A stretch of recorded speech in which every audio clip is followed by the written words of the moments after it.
Fellow Americans, welcome back to the Relative Roads podcast. A few announcements before we get into the episode details. I have a website called relativeroadspodcast.com. There's space on that website for commerce, e-commerce, obviously. If you have an idea or product you'd like to sell, send me a message. Let me know what you're interested in doing, and we can work it out. This is the early stages of this podcast, so obviously we're at ground level and anything can happen. If you have any suggestions about the material in the podcast or any constructive criticism, again, please send me a message either on my Facebook page, Relative Roads Podcast, or send me an email at relativeroadspodcast@gmail.com. Please help me if you're so inclined to do so. And that being said, I appreciate you being here, and thank you for your patience as we grow together in podcasting. Now, this episode is about a friend of mine who I've known since the year 2001. We were both military brats at the time, and we met on an Air Force base in England. We get into the origins of our own military bratness and also how we arrived at England. We talk about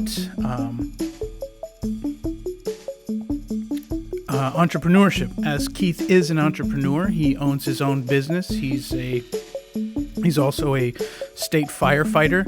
He's worked at the University of California, Merced. This man is a Renaissance man of sorts. He's still quite young. He's in his early 30s.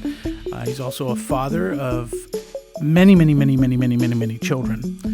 It's not that many, but let's not get too personal. Keith is currently fighting fires in Yosemite for the government. There's a lot going on in that man, and we get into a lot of that stuff. But topically, we talk about the Me Too movement, Black Lives Matter, law enforcement, the firefighter academy and the process that he went through to get to the academy, black reparations, and transitioning back into society from life as a service member. He did become a member of the Army and retired early. He is an Army veteran. He did He served time in Afghanistan. So this man is very worldly, and I love the guy. He is my brother, and we talk about when we first met, and just a really cool relationship I've had for a long time, and we actually used to talk about having a radio show, and here we are at the very beginnings of my own. Who knows where this road will lead? It's all relative.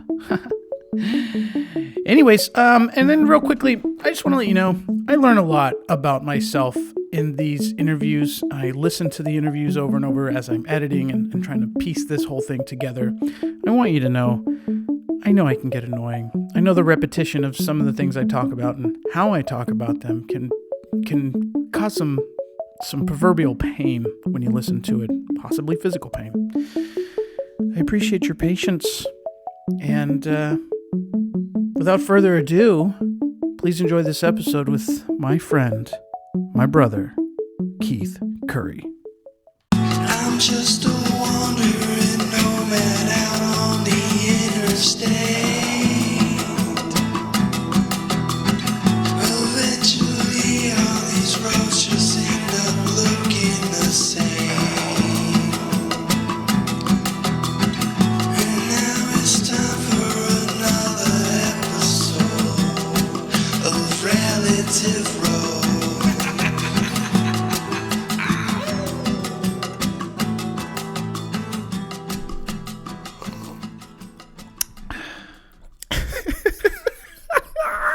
So, load up. I'm ready. Okay. Okay. How long have we known each other?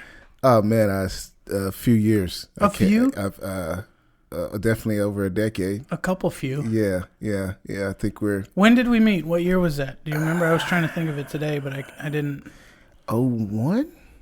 01? 21. Yeah. I was 21. Yeah, 01. I want to say it was 01. Wow. Yeah, around 01. Because I was a junior when we worked together. Junior in high I school. was a sophomore when I worked with your mom. Yeah. And then I was a junior when I worked with you. In the cafe. In the cafe. Freedom Cafe. Freedom.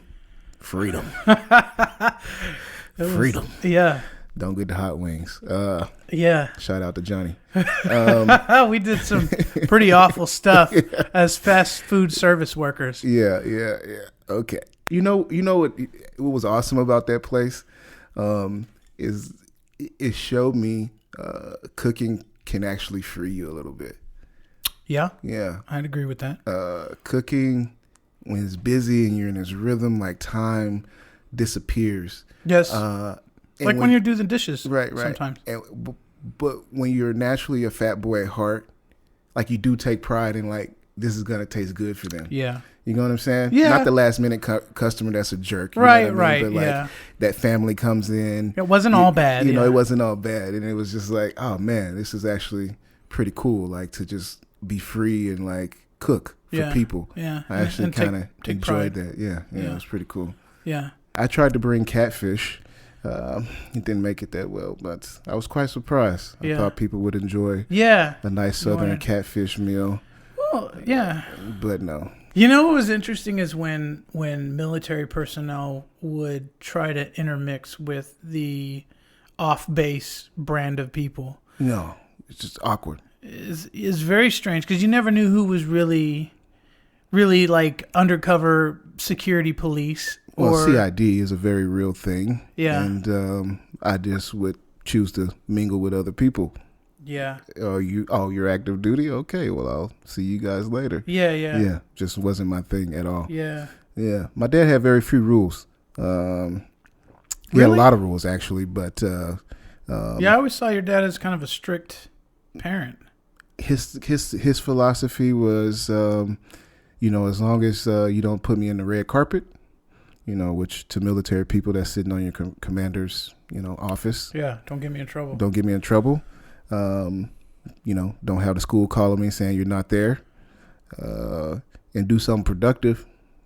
Do what you got to do. Yeah, just he kept it simple. Yeah, because we were in a very kind of awkward time, man. It was different, my parents were divorcing. Yeah, and my dad called me one day in Arkansas and was just like, "Hey, I'm going to England. You want to go?" And you were in Arkansas at the time. At how old? 13. 13. Okay. Yeah. And he asked you to come to England with him. Asked me to go to England, and me and my mom weren't doing bad, but it wasn't like the best thing ever, and I knew she was kind of struggling and who would pass up England. So yeah, let's go do it. Time for a change. Yeah. So for us, it was more of a bro thing. Okay. Yeah. So wait. So how long before then were you close to your dad? Oh, my whole life. My dad raised me my whole entire life. It was my mother who was in and out of my life for periods of time. Interesting. Yeah. So it was me and Dad. Which I don't know. It's awkward, man. It's awkward. Why? Because sometimes with my children, I feel like I could be a better father.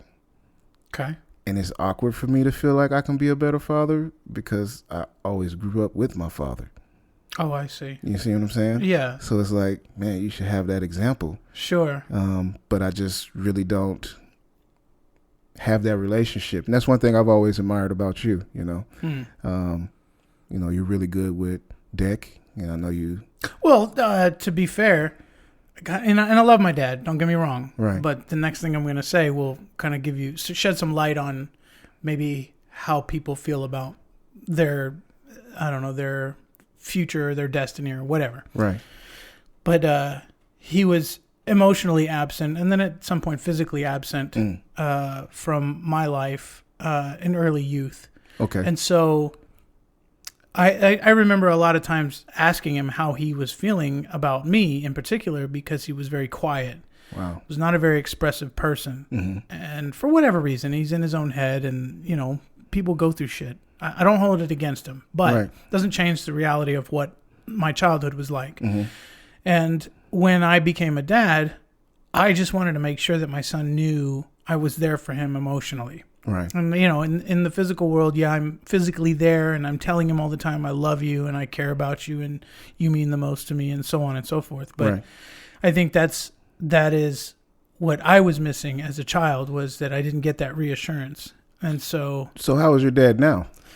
He's different now. You know, he's gone through a lot of personal growth, and he was socially inept for a long time.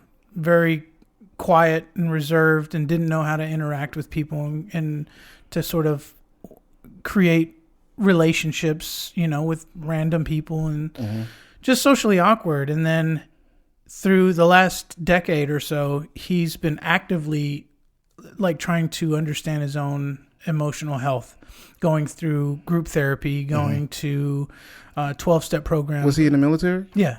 Okay. Yeah. He was a military cop. Okay. And he retired Was he stationed in the Philippines, Clark, or something like that? Yeah. So that's where he met my mother. That's how that happened. It is how that happened. Always wondered that, man. Classic. Yeah. American soldier in a foreign land. Brought her on through. Indeed. Well, he saved my mother. Right. From a life of poverty, I suppose. She was the nanny of his boss. And so he invited my dad over to dinner one night, and then they met. And did you see the picture I put on? No, I haven't. Yeah. Let me show you the picture real quick, because this will kind of put it in perspective. They were both beautiful people, and then boom. Wow. Your dad is a hunk, man. Right? Look at that jaw structure, man. Yeah, seriously. This dude is a cowboy. Seriously. Lumberjack. And he was like a lawyer. He was a horse cop.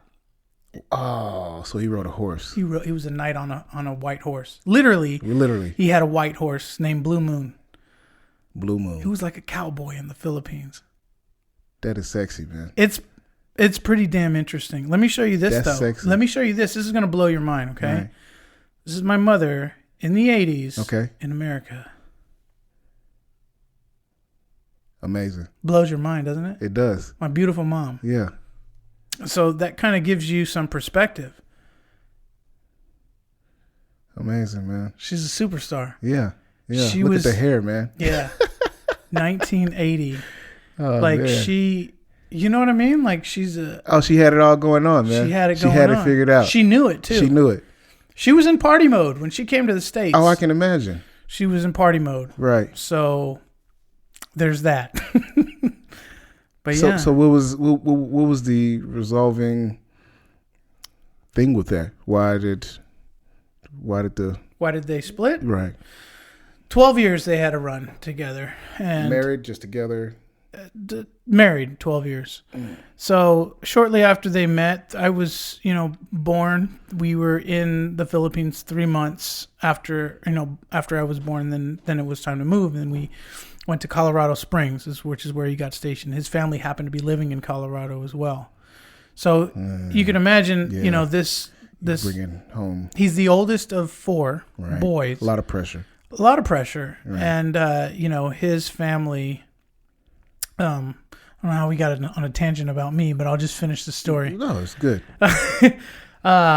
He's the oldest of 4. He left home because of situations, within his dad and his brothers, and it was just bad. Okay. So he left, and then he comes back with this little foreign wife of his, which is hot. Sure. And to be honest with you, that's a white man's dream. Let's not. Fine. Yeah. Right. Yeah. There's men doing it online today. Yeah. Pay a lot of money literally for it. Yeah. Picking out their so women. So you went over there as a cowboy, came back with a hot chick. Yeah. Okay. He totally did. Right. And it's interesting seeing these pictures. My mom brought these with her when she came to visit. Right. And looking at these pictures and understanding youth and sexuality and sort of your formative years as a young man in the world and what that's like. And then, looking back, he came back to Colorado. His family was there, brings my mom, brings me. And it's like, okay, well, now we have a grandson and, a daughter-in-law to look at. My mother's recollection of this experience wasn't quite so good. Yeah, it was. Was her English good or no? Not really. Right, and not really. Right. And they, she came from a third world country with a third world perspective. Right. America represented, riches and freedoms that she would never really even experience had she not gone out of the Philippines. Right. Maybe. But that, that was her mindset, was that I'm going to go to America and wow, look at all this stuff. She was sort of a Cinderella story at home, where she was to do all the dirty work, the laundry, take care of the other kids. And, so how many siblings does she have? Honestly, I don't have a number, but I'm pretty sure it was a significant amount. Have you ever been back? No. Never wanted to until recently. Recently? Yeah. Gotta go to the motherland, man. Yeah, I think so. As a Black American, you understand what I'm saying? Like, sure. To know where your roots are. Yeah. Have you gone back to Arkansas? I go back from time to time, but it's not just something that's on my hit list, man. It's really not, and I feel horrible for it. Why? You feel like you owe that culture some of your worldly self? I just feel like it's draining. I feel like until I complete this process of my journey, me going back there could possibly take something away from me. Yeah. And change my perspective in a way that wouldn't be productive. Why? You mean because it's the dirty South and they... it's not even so much... Well, Arkansas, man, it's historically just horrible to a Black entrepreneur.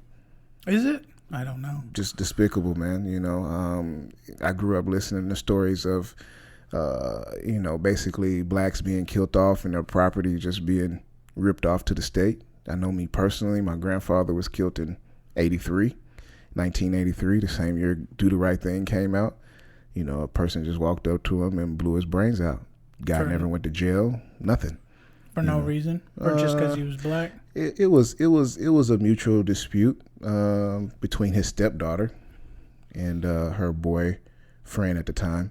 But for the cops and the local authority, it was a blessing, because now we can rip this family off. Yeah. Because the head of the household is gone, Yeah. And that's exactly what they did. And now, nobody knows for certain. He owned land in Louisiana, Mississippi, Arkansas. He's a very wealthy man. I look at census, and his wife that passed away back in like 1952, was making $5,600 a month and had 250 acres of land. Yeah. So this guy was doing all right for himself. Yeah. Right. And all that stuff is gone, and Coca-Cola plants open up, but who knows who owned that land prior to that stuff opening up, right? Interesting. And we never will know. Yeah. Because it's not like we can demand to go into the courthouse and they're going to show us, right? Yeah. So, yeah. And that's just my personal story. People, Black owners would bring electricity to certain parts of Arkansas, and they would literally hang them on the power poles. You know what I mean? So Arkansas is a very vicious place to a Black entrepreneur, and I just always found it as if anyone would do business with me, and I, because I want to be a business owner, it would be to get over on me. So I just feel like there's no growth there for me. So you just can't trust. I just can't trust it. Yeah. And then trying to talk to your family there, it's a very... Yeah, they're so beat up. They're so they've been oppressed for so long that there's a lot of anger and animosity. Right. Or they just deal with it. Like they just accept it. Yeah. And I can't, it hurts me to see them accepting it. Right. Yeah, so, yeah, man, I try to stay away, Yeah. I do miss my grandmothers. Yeah. My granny from my dad's side and my grandma from my mother's side, who, her story is very interesting. And I always feel like there's so much wisdom that I should be getting from her, but I'm not, But yeah, I mean, she grew up when Black Panthers were cool and open sexuality was cool, and she comes from a mixed relationship. Oh, really? So my great grandfather was a white guy from Memphis, Tennessee, and found this old country woman and got disowned by his family and moved to Arkansas, across the river, and did the Black thing. You know what? You want to know something interesting? What's that? My family's also from Tennessee. Oh, okay. We might be related. Because my family is also white men from Tennessee. White men from Tennessee. Wow. It was a very popular thing. Yeah. Yeah. White guys from Tennessee definitely like different flow of women. Interesting. I would put that out there for sure. Yeah. For sure. Well, I mean, you got to think about it. It's also the land of the blues and country music, and those people genuinely like different walks of people anyway. Right? Sure. Yeah. So you don't want to go back to Arkansas for the fear of having to deal with history. It's a full circle, man. Yeah. Right? And we're getting back to what originally took us down this lane, right? And it's my relationship with my dad, right? It's like I seen what it did to him as a man. It took a little bit away from him. Really? In what way? Because he became a business owner and left, and he tries. But when it really boils down to it, when you need that last little bit of oomph, I think sometimes he'll call it a day. Oh, wow. Just because sort of set of disbelief. You know where you're from. Yeah. You know how this ends. Deal with it. Oh, that's a shame. That doesn't just happen to black men. That's a lot of men in general. Yeah, I think a lot of men in general. But, like you'll notice I don't say African American, right? Because I try to distance myself from Africa. When I do my DNA, which is, if we even know that's an accurate thing, you know what I mean? Yeah, it's kind of it's weird. Kind of trippy. Yeah. I come, the whole coast of Africa lights up. Oh, so really? where do I call back home? Yeah. Right. So I'm a black American, Where do you call home? Like, what is home to you? Arkansas. Arkansas is home. That is my cultural roots. Yeah. I think most black people in that region originate from Louisiana. Yeah. Or originate from native population altogether, like my grandmother, flowing hair. Yeah. If she puts a perm in it, it falls out. Huh. But, her hair looks soft and blows in the wind and, Pocahontas-like. Yeah, Pocahontas-like. Yeah. Darkest night. You know what I mean? So yeah. I think a lot of black people are just native people to this area, that maybe, mixed with slave population or runaway slaves or whatever you may have it. But I think a lot of people from the Mississippi, Alabama, Tennessee, Arkansas region, maybe so much up a little bit into Missouri, they really originate from like Louisiana. Okay. Yeah. That's my thought process. And when I kind of follow my history, it kind of originated from Louisiana. So it's all south. It's all south. Yeah. I, other than my great grandfather, who gave me 19% Eastern European and 1% British. No, sorry, 5% British. Where did you do this genealogy thing? Did you do this online? Yeah, online thing. Yeah, okay. Just online. When did you do this? About 2 years ago. 3 years ago. What made you decide to? Just curious, man. Yeah. Yeah, I'm curious. I think it's a really big deal to, you have to, for me personally, I had to find something to identify with, find something to make a permanent statement about me, about who I am. Yeah. Right. And I think unconsciously that happens for a lot of other cultures and a lot of other people because they just know they're Filipino, right? Without a shadow of a doubt, you know that you're half Filipino, right? Yeah. I'm interested in the genealogy thing myself. I haven't done it, and I'm curious, and I will at some point indulge. So what are you curious about it? So, like I said, they're from Tennessee, and then also from the Philippines. That's the basis of what I know. Is that's where the two parts of my makeup come from. Mm-hmm.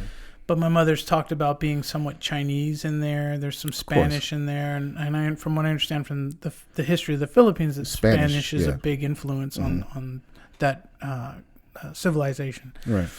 And then with my dad's family being from Tennessee, I'm curious, as far as slavery and white history, I'm curious, like what am I bred from, Some of the best soldiers in the Confederate Army were Tennesseans. So fine, and then I mean that's what you're likely gonna run into down the line somewhere. Yeah, I wouldn't be surprised. Yeah. I'm just curious how worldly, because I never really considered myself from any one place. The way I view my background is that I'm universal. I'm from everywhere. And if somebody were to ask me where's home, Sacramento's always felt like home. Okay. It's always felt, when I was here in my early youth, and then left, and then came back, and I've always come back to Sacramento. And Right. I think on sort of a basic level of where you want to live geographically, Sacramento's perfect. No, Sac is really cool, and Yeah. I'm actually starting to fall in love with Sac. Yeah. The longer I live in California, I mean, the variety of job opportunities are here. There's different industries here. Yeah. You can get a little bit of tech. You can get a little bit of, white collar, blue collar. I mean, it's all kind of like jumbled into one place. Government, state jobs, federal jobs, right? Everything is kind of like smacked into one city. Yeah. Which is actually not common. Yeah. In California. Sure, yeah. You move closer to the Bay, it's a tech place. You know? Of course, you got other jobs there, but it's identified as a tech place. You can't afford to live there, Yeah, yeah. So Sac is one of the places where you can actually make a good income and have a decent lifestyle, right? So I do admire that about Sac, but I think it's interesting that you find this place home, and that's one thing that I'm still dealing with, right? Because I say Arkansas is where I'm from, right? But I don't identify that as home. Yeah. So it's like at one day, someday, and I don't necessarily feel that about California neither. So it's just like at some point, man, you got to go somewhere and call that home. Yeah. Well, I think I say that it's home because it is literally. Well, not so literally, but figuratively. When I think of where my heart belongs, and I recollect memories of my life in Sacramento, it resonates with me. This is where my son was born. Mm-hmm. This is where I spent, a lot of my youth in North Highlands, which isn't that far from here. Okay, yeah. Stomping around, the community, and I went to school out here, and then left, and then came back, and then, like I was saying, the fact that it's between the mountains and the ocean is brilliant. I've lived in England, which is all ocean surrounding. Right. Then lived in Clovis, New Mexico, which is like deserty, small town. Right. So I've had different ends of the spectrum in terms of, geographically where I've lived. Right. Sacramento offers the best of everything. You can go to Tahoe or you can go to San Francisco. Right. And it's all right there. Yeah, and that's what I want. Mm-hmm. Having been from a nomadic lifestyle as a military brat, I want the option of everything. Sometimes I'm in the mood for the mountains and snow. Right. I want to be able to go without having to, take days and weeks off of work and changing my entire, life for the next month. And then same with the Bay Area. If I want to go be in a busy, metropolitan city like San Francisco, then I can do that within reason. I can do it in a day. You know what I mean? And get the full experience. So having been from a military, background, that's what I want. I've lived everywhere. And so with respect to that, growing up in the world, I kind of like to have all the options available. Right. No, I'm starting to fall into that lane with Vegas. Oh yeah? Yeah. You're digging Vegas, huh? I like Vegas. Why is that? I love the heat. What do you love about it? I love the heat.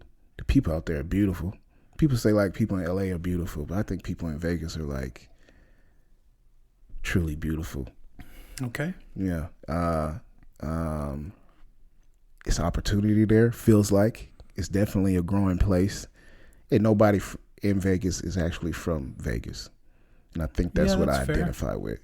Okay. We're all nomads. Yeah. Settling in. That makes sense. Right. So it just feels everybody kind of comes from somewhere else. So people identify with that. That we're all here from different places, not just, I'm from Vegas, I've always been from Vegas. Those people actually hardly ever have long conversations with anyone when you go somewhere because people don't care, right? It's like, oh, I'm from, New York. Well, dang, we brought you to Vegas.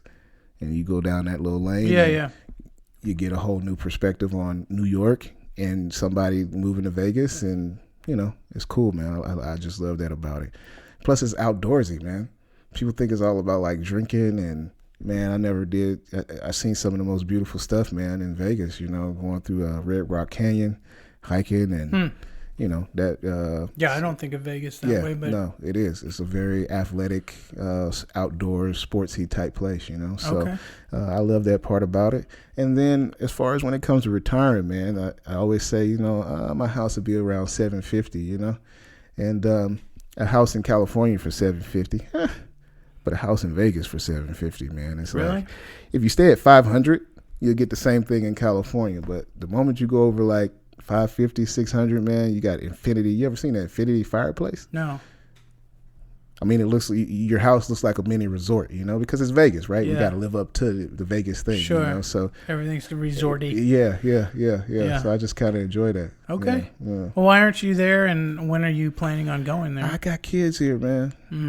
And I don't know, man. It's just I'm trying to really fight this thing and sit this thing out. When you fatherhood. I want to. It's kind of weird, man. It's just something that's been changing within me. I've always just kind of been like, hey, man, I'm just going to go out here and do what it takes to be successful. And my kids can benefit and enjoy me later. Sure.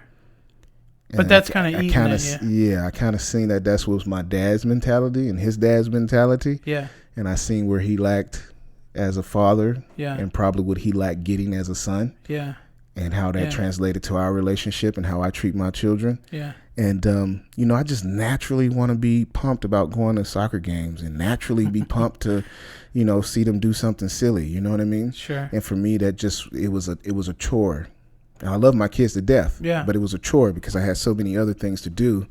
I just want to be in that lane where this is, just a part of my life and just to be excited with them in the moment, and doing something fun, So, yeah, man, it's forcing me to, re-identify myself, recreate myself in a way where I can be an entrepreneur, but also be available to my children. Yeah. Yeah. Yeah. It's interesting how you sort of design your life around what's in your heart. And I think without judging people, you're doing what you feel is best for you in your reality.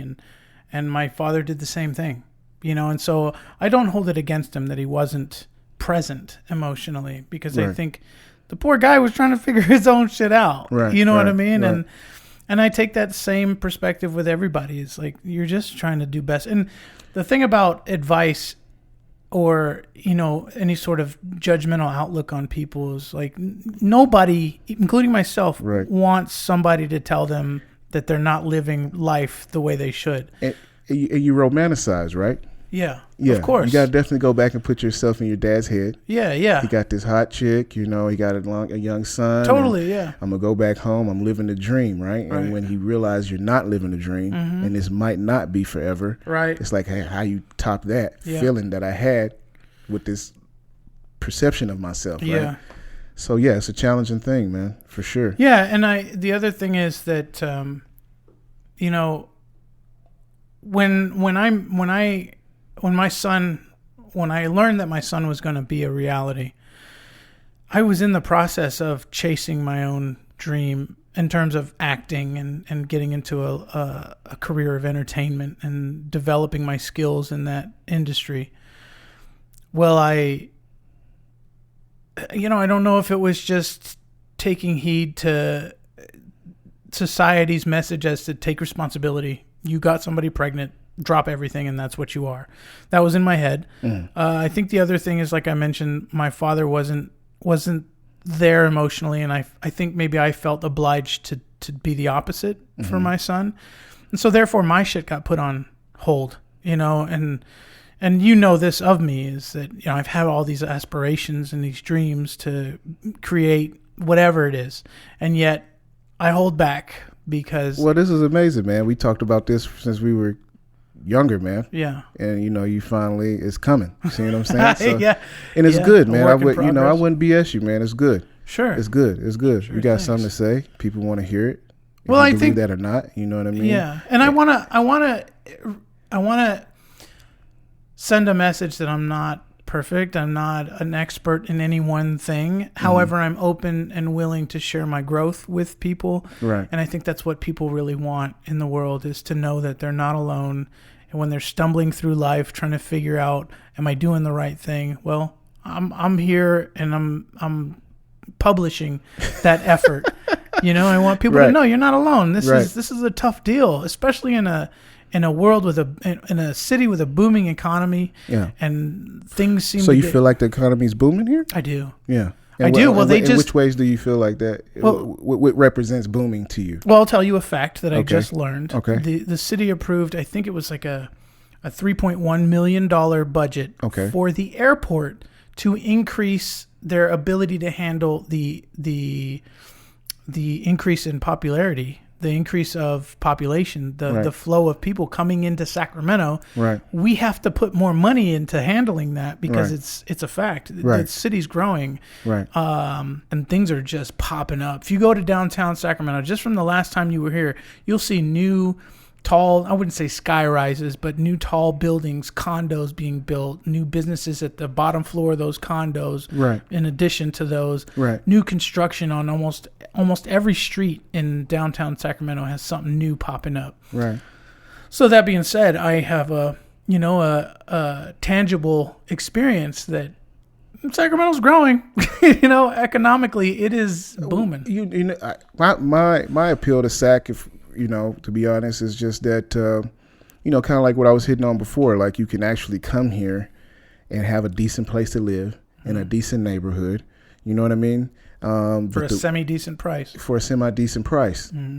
And decent is a lot to ask for in California. For word. Sure. Yeah, word is bond. Yeah. You know what I mean? Yeah. So it didn't, my perspective on it is, I also have opportunities here, like I'm in Merced, California right now. I worked hard for 2 years to get hired at the University of California, Merced. Out of my whole area where I was hired, 6 people, new hires. I was the only one that wasn't a UC grad, the only one of color, only one that was a contracted employee and not a full-time regular employee, and I'm the only one that doesn't have a job right now. And I worked my butt off. It was it's a lot of bias and stuff, that you have to deal with in these smaller towns. Sure. People think California is like this free and liberal place, and it's really not in all parts. Not. Yeah. It's in Arkansas, you're not going to deal with those people because they're going to make it clear that you're not going to deal with us. Yeah. Here, it's an institutionalized thing, that's done behind doors and a little nod and a wink, and everybody's on the same sheet of music except you. You know what I mean? So, yeah. Well, there's a lot of small farm town communities within Northern California that you don't really anticipate coming to California. You think everything looks like LA. It's not the case. You'll see places that look like Mississippi, little fuck Egypt in the middle of a vineyard somewhere. There is diversity, which is a huge thing about Sacramento. Is that the variety of talent, the variety of people, and opportunity clearly out there for you in Sacramento it's highly attractive. Right. And that's kind of where I was getting at. I feel like in Sac I could come here and just get a job and just be the guy for the job. Yeah. Yeah. In Merced, and I'm the guy for the job. But why did we pick a black guy for the job? That's the thing is in Sacramento, that's not even to me. That's not even a thing. Right. When I drive my truck around this city, the number of different culture people that I see in every establishment I go into, that I deliver to or that I walk into for my own, taste of commerce, like you never know what's in there. And at some point, you're numb to the differences. Right. I mean, we have our little idiosyncrasies in terms of, what do you call it? Stereotypes. Right. You see a certain thing, you think a certain thing, but that really dissipates pretty quickly here in Sac. At some point, you have a conversation and you don't even see the color, the style of, of clothing. And do you think they're going to get the soccer team here? I do. I think, I think it's with Sacramento Republic, I think is the name of it. I think they've already got one. So they already got the team. They already have the team. I think they're working on getting an arena built. Okay. Yeah, getting a stadium of some sort. Yeah. No, it's actually really pleasing to me, man, is to watch how soccer, is really growing in America because it's that sport really always deserved to be here, but it never could survive because of capitalism. And you're having to watch these networks figure out how to make this work, right? How do we have a nonstop game for 45 minutes? You know what I'm saying? Yeah. With no adverts. Yeah. You know, like the rest of the world does it. You know what I mean? We haven't quite made it there, but we're getting there. And then you look at World Cup and different championships, you know, between regions in the world, or FIFA, you know, championship events. We're dominating those events, and soccer really still is kind of in infancy on a pro level in America, right? Yeah. So it just feels good, man. I remember us being younger in the UK, you know, and we could make it past round one. You know what I'm saying? Yeah. It's like, yeah, you know. But I am not a huge sports fan, but I do notice trends. Right. And I think, especially with the women's soccer team having won the championship, is a huge deal. The Me Too movement and the way that women are in the public eye, the way they are now, it's a big deal. And so I think society gets really bored of the same old stuff. And so, you know, football as it is a very, you know, there's a lot of propaganda. There's a lot of push and pull to get you into their team as a brand. And then you wear that as a billboard for the team. And you just get tired of being worked over. Right. And you're looking for something new that's mutual, that we can share passionately without having to feel obligated to, you know, our addiction to materialism. Me Too movement. Yeah. That struck a chord with you, huh? Me Too movement. Yeah. Go ahead. I don't know how I feel about that, man. Let it out, yeah. You know, and then the moment you say that, you're demonized. Not necessarily. You know, I feel what's really happening underneath that thought process, though. This is my thing, right? It's like women have been dealing with these issues for years. I feel like I'm, you know, as an educated man in TV broadcasting, marketing, I've been educated on propaganda, and Me Too came out as soon as Trump was elected, and this was a conditioning tool. You know, it really wasn't about liberating women. It was a conditioning tool to meet a political agenda. That's why you have such a large pool of Democratic women running for office this time around, because what happened to Hillary, they don't want that to have a chance to happen again. Yeah. Right. So I'm just tired of living in a society where we condition everything. Well, that's what I'm saying is people are sick of the same run of the gambit of, you know, we're all vulnerable to propaganda for the most part. And then we hire somebody as ridiculous as Trump to be in office. Now everybody got something to say. Right. And I think with the Me Too movement, yes, it may have started out as sort of a a way to sort of sell the idea, right? You know, to change perspective. But it forcibly did. It made people think. And there were celebrities that came out before they got in trouble because they were anticipating, you know, issues, or celebrities that thought they were getting away with. There was real issues happening. And I think for me, it is a good way to check your perspective as a man in today's world, because sexuality as a straight male is its own thing. And I think, you know, people with egos and narcissism are very dangerous, and not just egos in general, but just have that narcissism. It is dangerous. And when men with big egos get around each other, it can be a little intimidating. I imagine that if it's I dangerous. was... It's not intimidating. It's a dangerous thing. It is. And if I was a woman who walked in a room and felt like I was being, you know, gawked at when I didn't want to feel that way, that's a little disturbing to think that happens more often than not in the world. So, me personally, it's good for me to know the controversy because I check myself. I've always been pretty good at being balanced and level-headed when it comes to attraction to a woman, how I handle my reaction to that attraction, and how I conduct business in the world as a straight male. Like, I've always been able to have a fairly good balance. I think ever so often throughout my youth, I may have stared a little too long, or said something a little inappropriate, or done something to that matter of thinking it's my right as a man to be this way.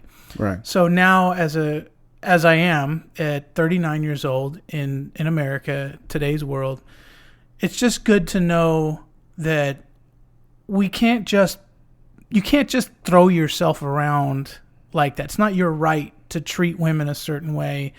And then in a relationship with my girlfriend and looking at her as an equal, I think that every woman deserves to feel that way. And I think when women dress provocatively, they want attention, and it's okay for you to notice, but for you to overindulge on that, it's not necessarily your right. Mm-hmm. You know what I mean? Like, you can't stare a little too long just because she dressed that way. It makes her uncomfortable.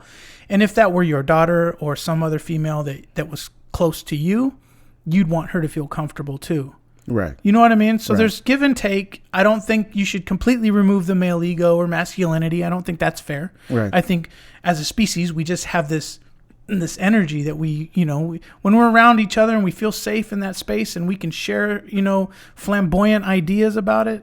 Cool. It's like the N-word. Same right. thing. It's a bit of a taboo thing right. for a lot of people, but in a safe space with like-minded people, shouldn't be a problem. Right. Because you're producing a higher quality relationship with that person, right, so to speak. Because at the end of the day, those are just expressions, So that's how I contemplate the Me Too movement. Is okay. Well, now it's an opportunity to check myself, and when I notice another man overindulging on an opportunity to announce his attraction to somebody, right, it isn't necessarily my duty, but I understand the importance of stepping in and saying, might want to rethink that modality. Tone it down just a little bit. Just a little bit. Okay. Out of respect. Out of respect.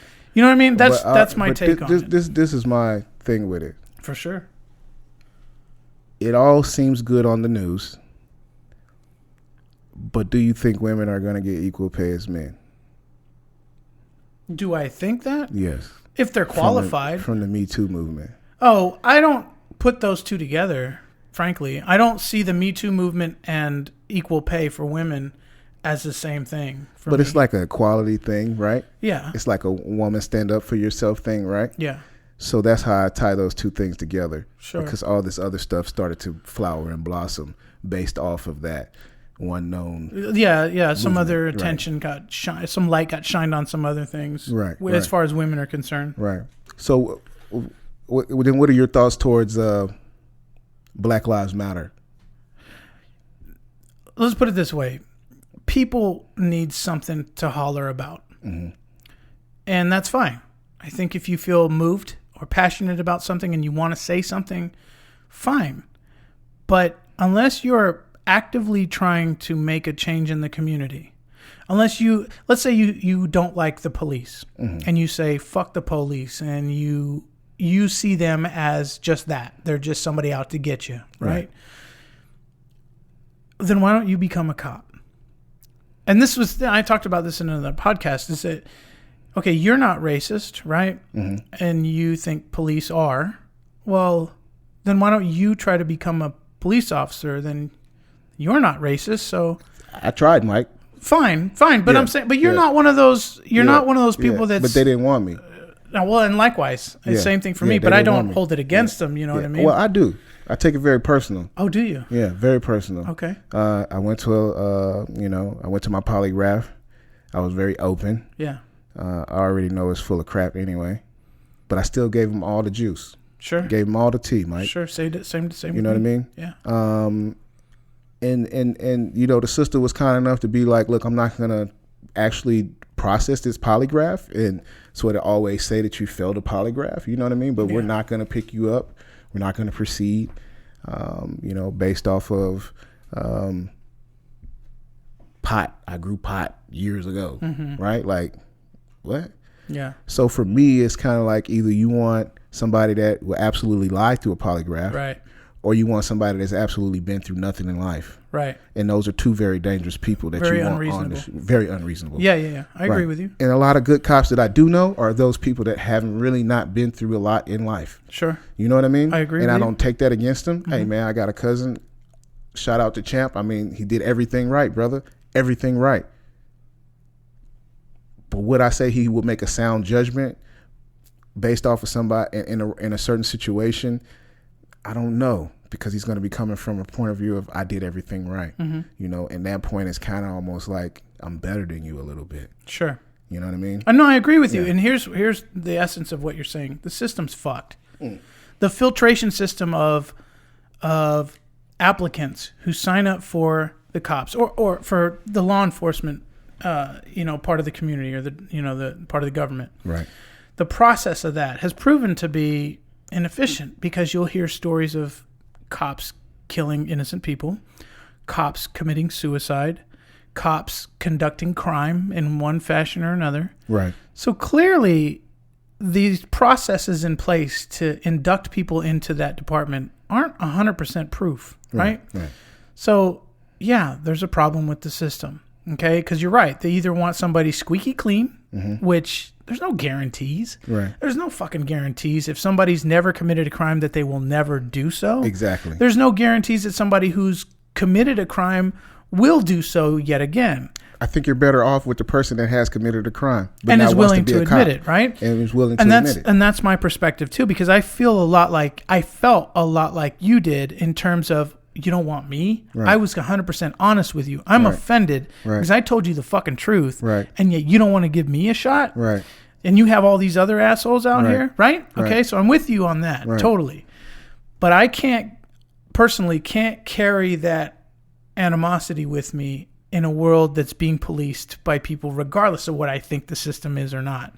I still have to conduct myself in a peaceful manner, in a cooperative manner, because I choose to participate in this community. I have to be an example, regardless of whether I'm a police officer or not. I still have to be an example of leadership. And not only for people who are like me that aren't cops, but for cops that deal with me. If a cop pulls me over and I'm cooperative and I do everything that they ask me to do, without the idea that I'll be legitimately like villainized or, a cop will use me to their advantage in some way or another. I won't be worked over by a police officer, let's just say, with the idea that wouldn't happen. That will change me anyways. I mean, but there's no guarantee in any corporate setting that you won't be fucked over by somebody who's supposed to be treating you right, by a judge, by a lawyer, by, public defender, whatever. There's no guarantees. No, there is none. The only guarantee is your reaction to the world around you, right? Right. So that being said, understanding that there are flaws in the system in terms of becoming a law enforcement agent, there's got to be, this is where creativity comes in. There's got to be another way for me to participate. There's got to be another way for me to contribute to the answer and not the problem. Right. Because I could walk away and say, fuck the police. They didn't take me. They don't know what they're doing. They, this, and others, Or I could take the stance of, okay, well, I still respect the job. The job of policing the world. I respect that so much that I'm not going to vilify anybody who does get inducted into that process, because obviously they're still trying to figure that shit out. Right.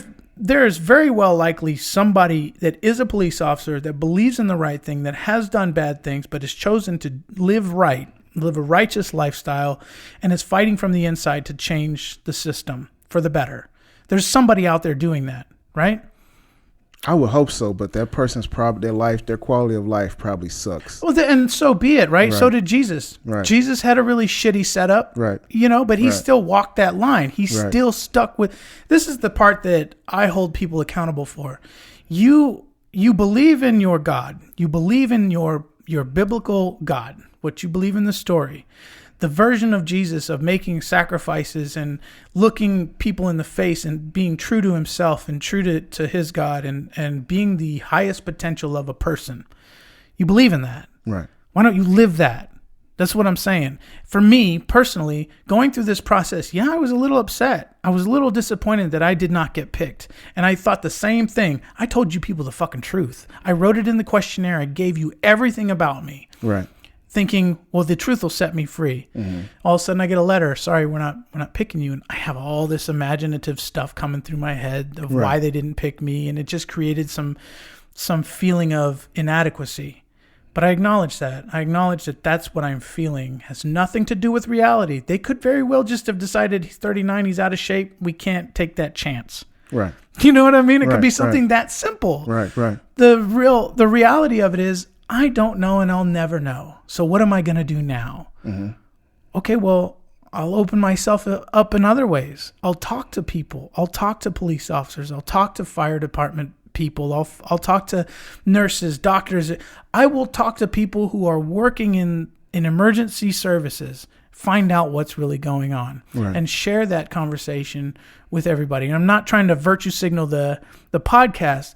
I'm just trying to illustrate an example of another way to go about it. I see the system's flawed. I want to make a change. Whether I'm a police officer or not, I want to make a change.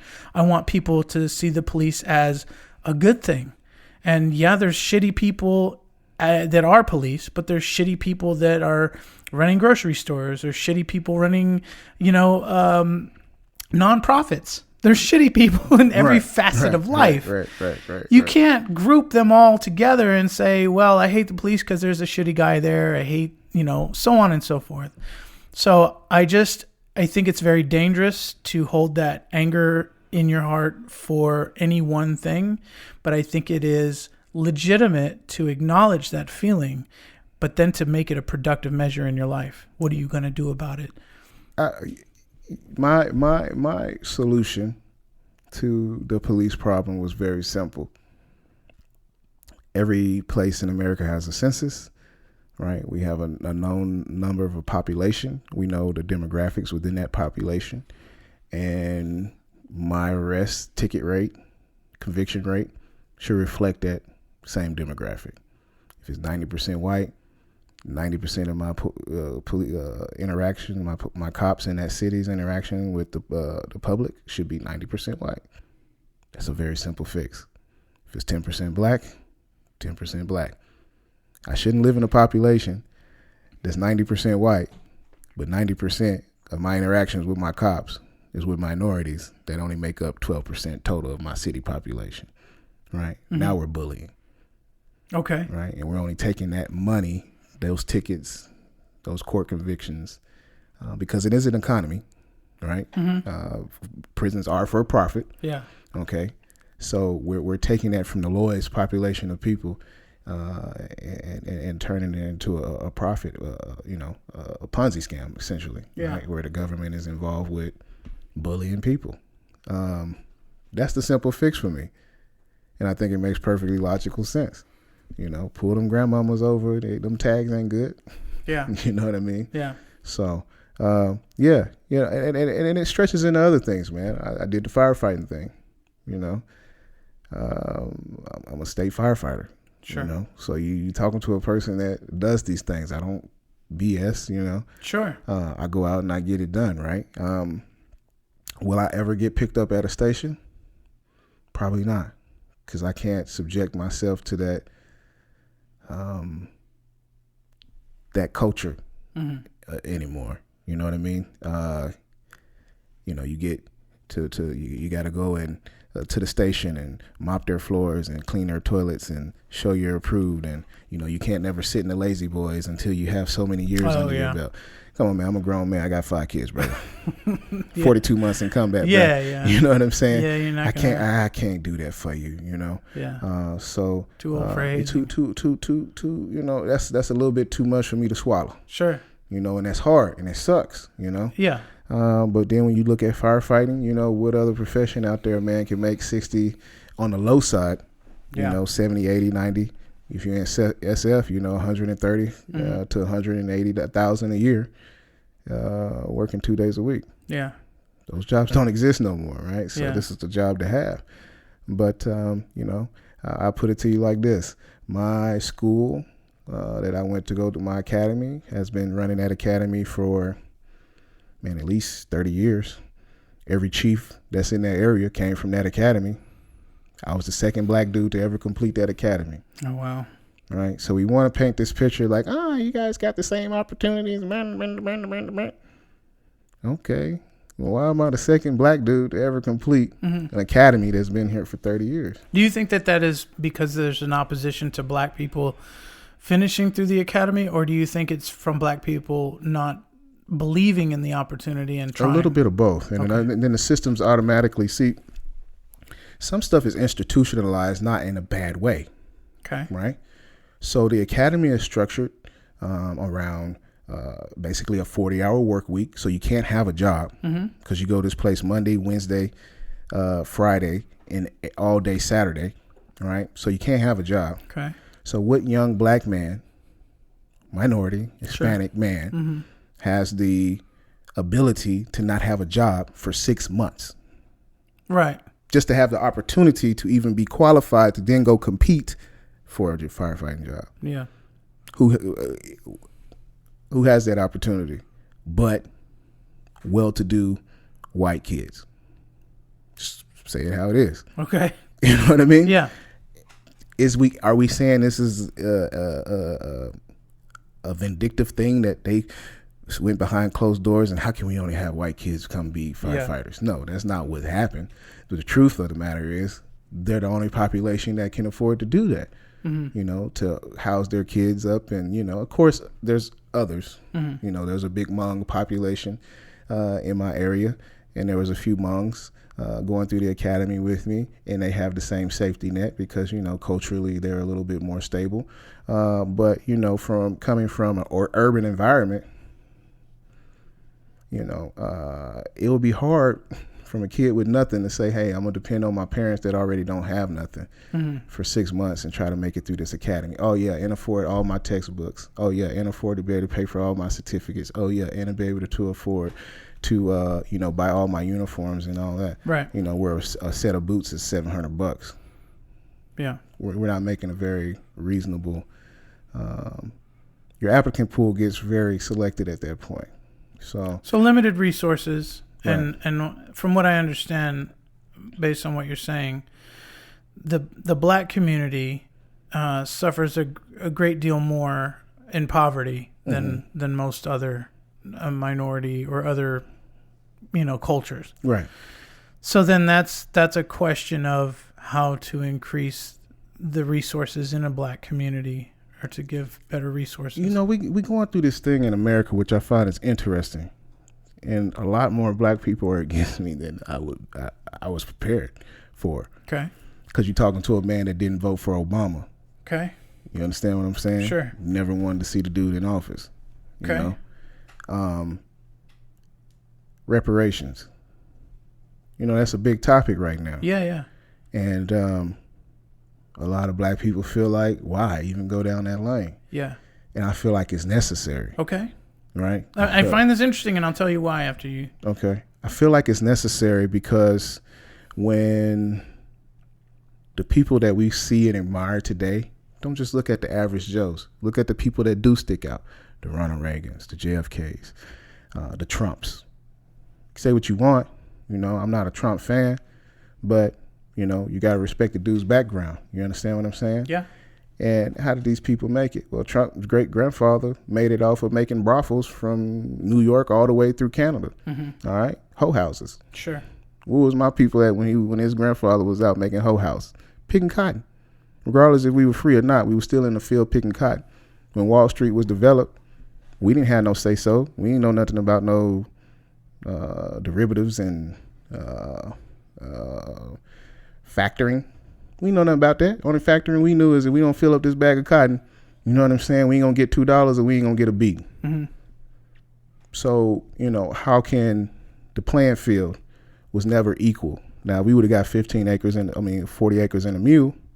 Okay, that land would have gave us some ability to work amongst ourselves to equal our own playing field, to make our own true black communities, right? You look at other communities, Filipino communities, the Filipino dollar, and I know you've heard this a lot, stays in the Filipino community for a total of 30 days. A Jewish community, that dollar stays in the community almost a whole year, right? Because these people depend on each other. Yeah. They got Jewish bankers, they got Jewish car dealerships, they got, you understand what I'm saying? Sure, yeah. What black people got? 2 chains? Yeah. You know what I mean? Yeah. We don't own nothing. We don't have nothing. Yeah. You know, so reparations is needed. Okay. Right? And do you think that will solve the problem? I don't think we need to get a check like welfare.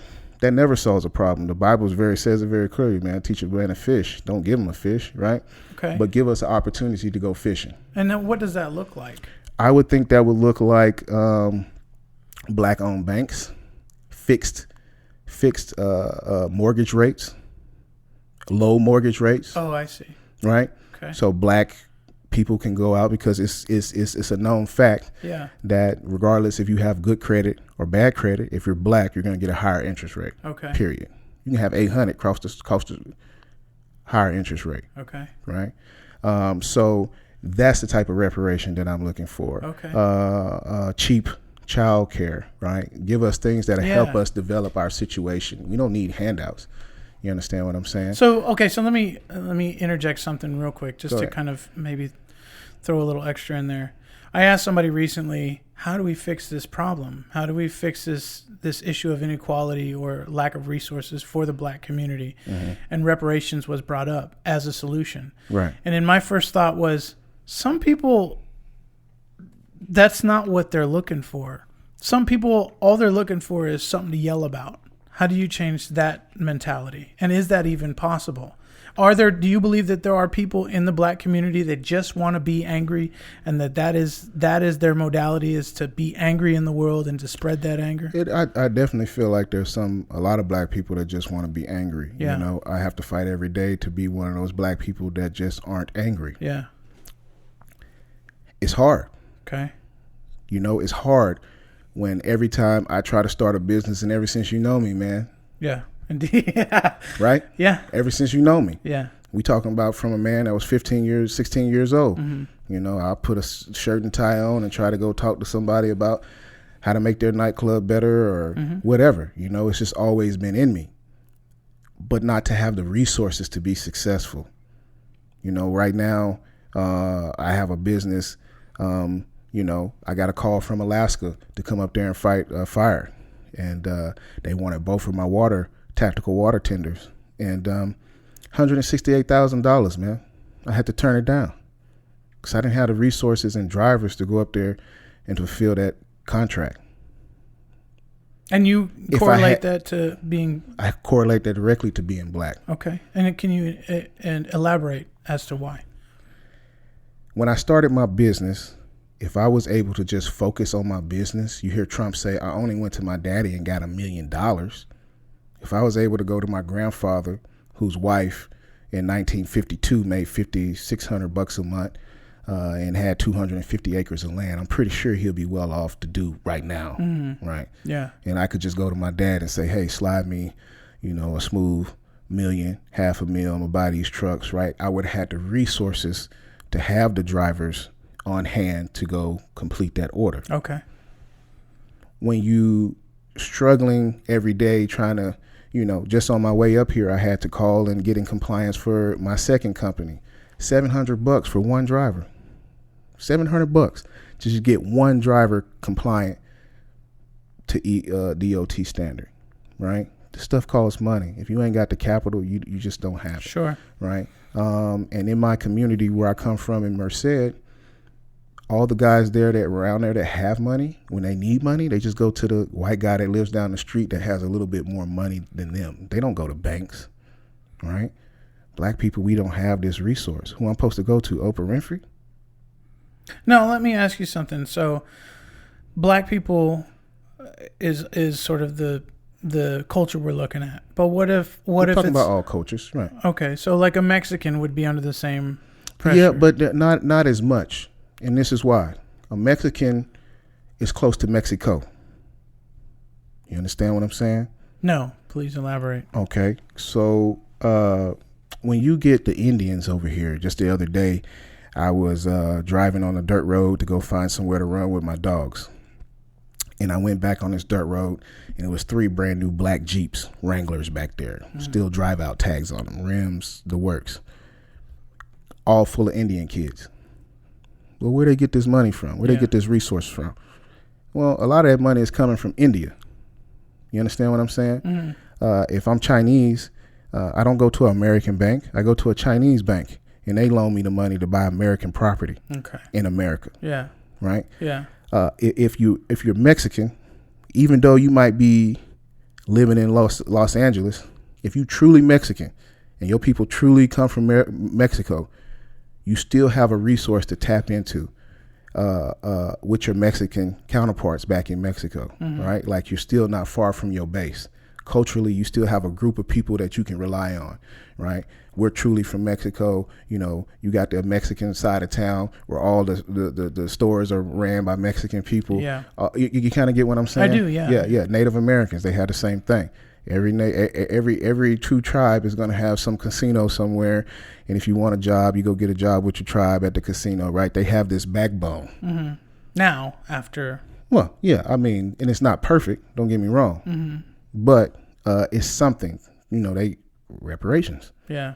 And regardless of so how they you get tax breaks, they get get money for exactly. college, and exactly how you I see what you you're can saying. look at it however you want to look at it. Yeah. A Chinese man can come over here and get all this cheap property, because you know China owns so much in bonds that'll never get paid. Right. So how does America pay these things? Right. But so to it's make all, sense of it, it's not like you can call Africa and say no.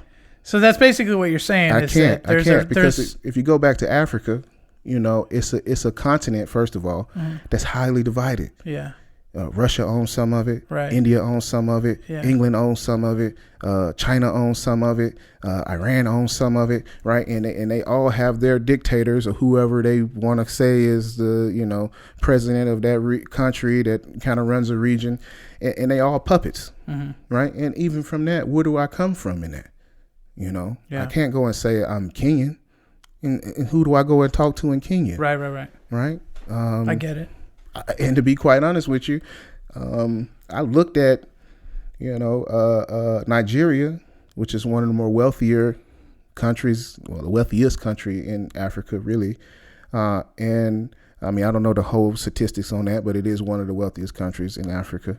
And when you boil it down to it, you know, a raggedy house in Nigeria would cost me about $3,600 a month, because it's extreme poverty, living with nothing, or you're rich. You kind of see what I'm saying? So there's no middle class. Extremes, right? It's two extremes. There's nowhere for me to go in Africa, right? So where do I tap into? There's no motherland. That's why I told you to go to the Philippines, man. Learn your culture. Learn where you come from. Love that, brother. Sure. Love that. You know, if I could have that, man, it when you don't have nothing, you still feel complete if you know you're a part of something and you come from somewhere. To speak for myself, I don't ever feel detached. I feel American. I feel an opportunist. I feel that my destiny, and maybe it's a more conservative outlook, but my destiny is based on my own output of work effort or work ethic. I feel that if there's something I want, I can find a way to get it. And maybe within certain limitations. Maybe my aspirations aren't quite so big as owning my own business and so forth. Maybe I've never really thought that way because that's my background. Maybe I'm used to not thinking that big. So to give some credibility to what you're saying, maybe I just don't live in that thought process. So that doesn't mean whether it's true or not. And I think you don't live in that process because you don't live in a society where white or Filipino make up 56% of the prison population in America. Blacks do.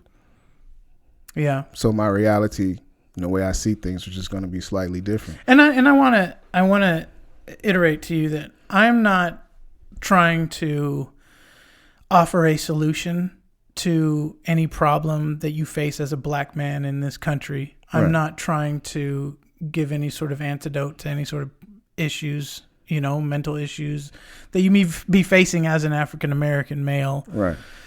I just want to understand your thought process and also educate myself on what it is like from your perspective, because I have no idea. I know that I've met black people who maybe aren't so concerned with their lack of resources in the black community. I've met black people who are, you know, highly emotional about their stance as a black person in this country. And, you know, that's a part of you that I've never indulged in our relationship is your stance as a black man. Right. And so it's interesting to learn about how you feel about that. Well, it's not always, and it hasn't, I've always been very true to the black community my whole life, but it hasn't always been something that has been a driving force in my life, you know? Yeah, noticeably. And I always wanted to try to be an example of what a mixed culture, what a true free America looked like. Yeah. To be friends with everyone, to get along with everyone. Unfortunately, when you really get back to America and you get out of what you perceive that you are creating, you realize that there's a system here that you have to live in, and my options and the way I interact and the things that I do are limited because of my race. Yeah. And I can't get around that. Yeah, yeah. I wish I could. Yeah. Right? But when I walk into a room and the fact I have 42 months of combat means nothing, or I feel that it means nothing. The fact that I'm a firefighter means nothing, or I feel that it means nothing, or that I'm a respectable father of 5 children and a business owner, and I have good credit. Can only get you so far.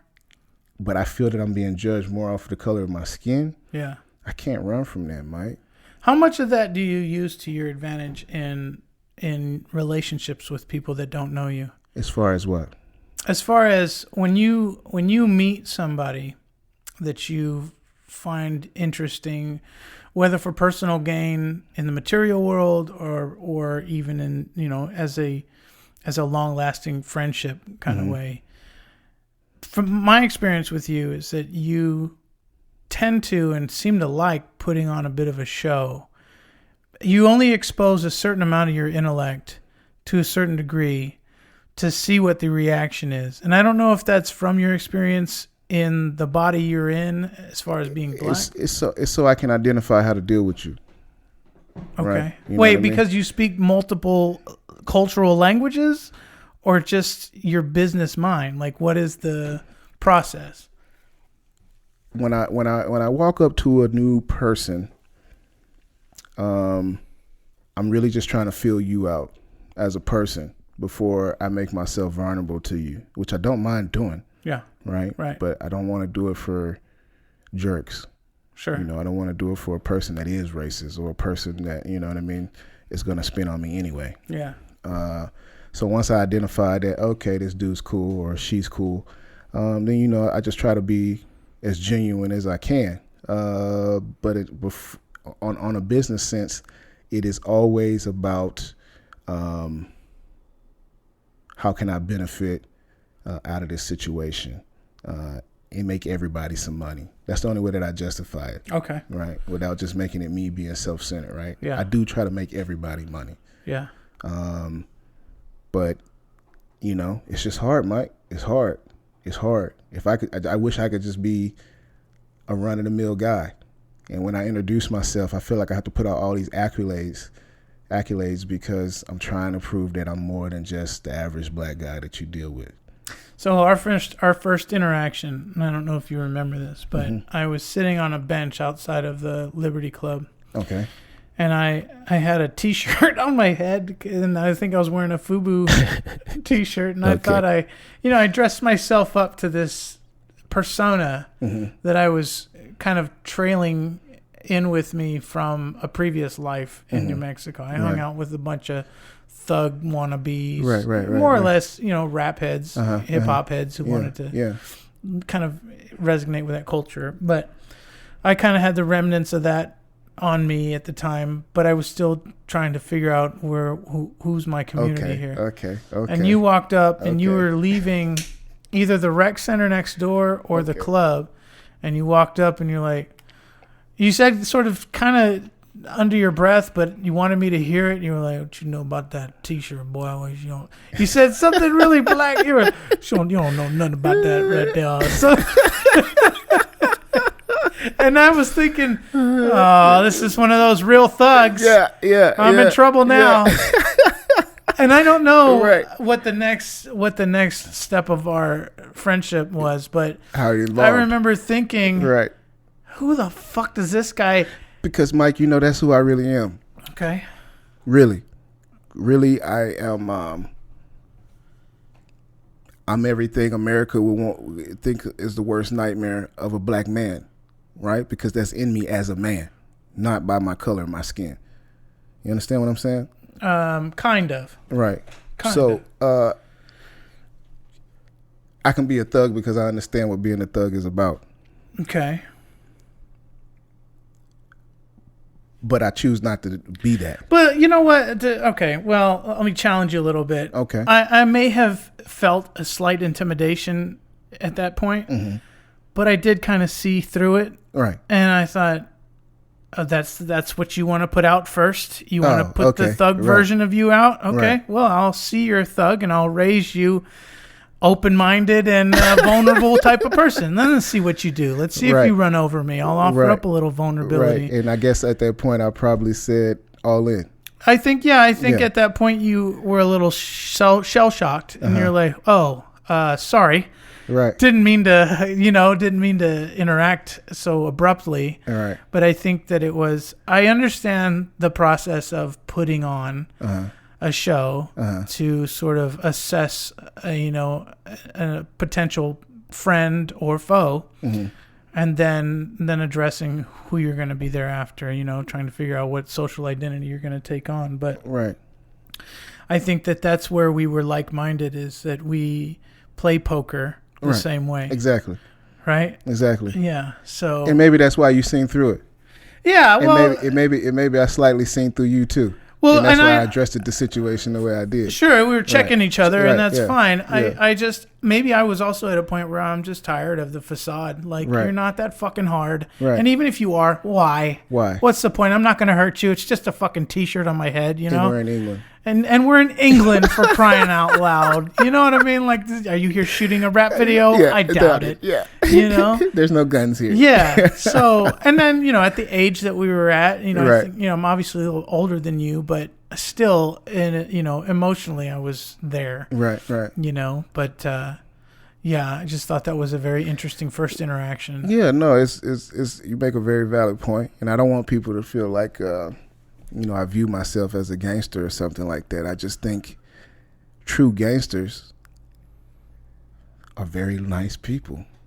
They're business people. They're business people. You know what I mean? Yeah. Like, like we get this concept of a thug and what hard is. You know what I mean? Mm-hmm. Like, I think the hardest people out there are the people that have done some very bad stuff and people don't know about it. Right. Well, there's some trauma that they're not necessarily dealing with. Right. But yeah, interesting.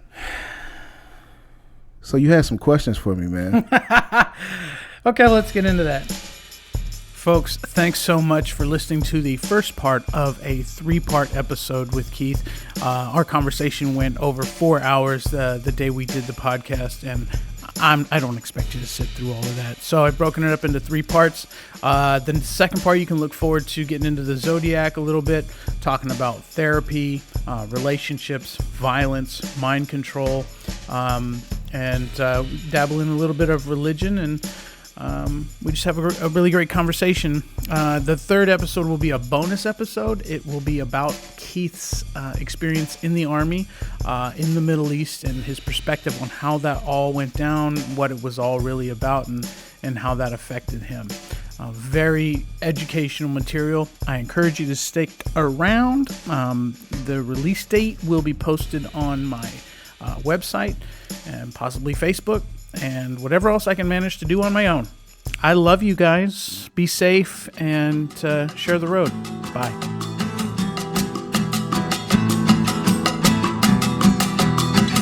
Well, everyone I ever meet goes here in this book. And now I met you, and you're going in the book. I'm just a wandering nomad out on the interstate. Eventually all these roads just end up looking the same. I'm just a wandering nomad out on the interstate. Eventually all these roads just end up looking the same.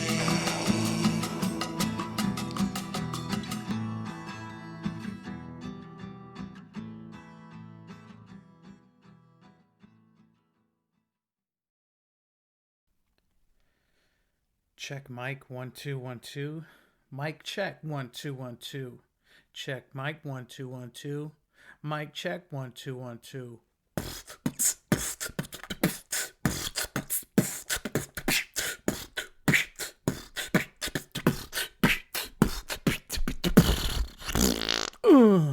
Mike Haley in the mix. Biatch.